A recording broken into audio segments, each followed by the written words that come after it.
As fentanyl ravages communities, killing young and old alike across this nation, the White House is scrambling for solutions, dispatching the Secretary of State to Beijing.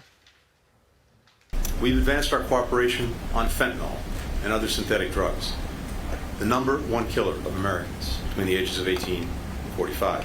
The U.S. and China have set up a joint counter-narcotics working group to collaborate on policymaking and on law enforcement. More needs to be done.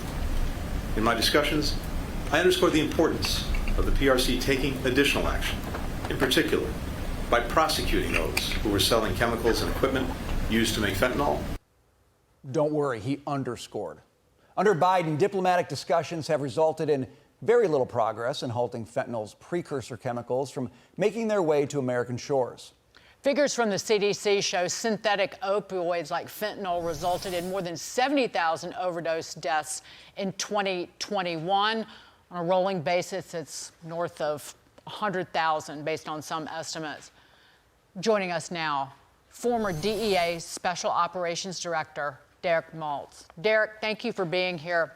Your reaction to what you heard come out of Tony Blinken's mouth? Well, number one, he's a little bit behind. Right now, the legacy of Blinken and Biden and this administration is 300,000 dead Americans. You can see some of them behind me. The Chinese networks have formed such a strong partnership with the cartels. They're engaging in so many aspects of the drug crisis, and the government can't keep up. For 30 years, they've been providing precursor chemicals. There was $207 million seized in 2007 from a Chinese chemical broker. They then started a new phase of a chemical attack 15 years ago, dropping K2 spice, then fentanyl. They're providing the money laundering services for the cartel. They're buying farms. They're buying real estate. And our American citizens are dying at record levels.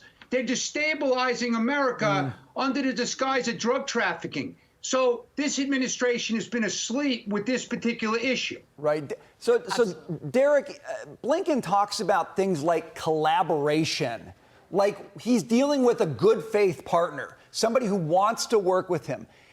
Does the administration actually believe that, or is that just the line they feed America to try to sort of make it look like they care about this issue?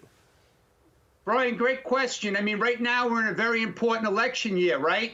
So maybe they should read that the House China Select Committee, where they have the Chinese Communist Party directly subsidizing the manufacturing and export of all these illicit fentanyl materials and synthetic drugs to this country by giving tax rebates. It's insanity. They also own a lot of these companies. They're basically giving grants and awards to companies for doing this. They're rewarding the death of Americans. It's real simple. And by the way, they're not prosecuting the fentanyl and the precursor manufacturers because they're exporting it out of China into America. America is the biggest adversary. This is unrestricted warfare. There's no other way to look at it. And Americans need to wake up and connect the dots because this is a really bad threat. 1.2, 1.3 million Americans killed in the COVID pandemic, unleashed on the U.S. and the world by China, and now a second pandemic because of fentanyl, and nothing changes until the border is closed. Right. So can I make a really important point, which I have a problem with as an American citizen? Chris Wray, the FBI director, has been warning us for the last several months that China is the #1 national security threat.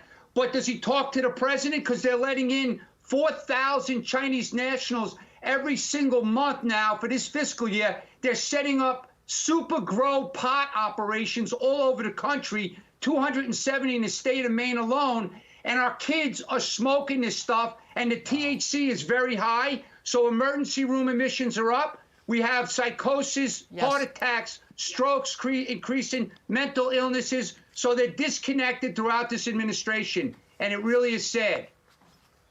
And they're doing nothing about it. Derek, thank you so much for being here. Please come back Thank you. and stay on it. Thank you. And thank you for your passion Thank you so much. Derek Maltz.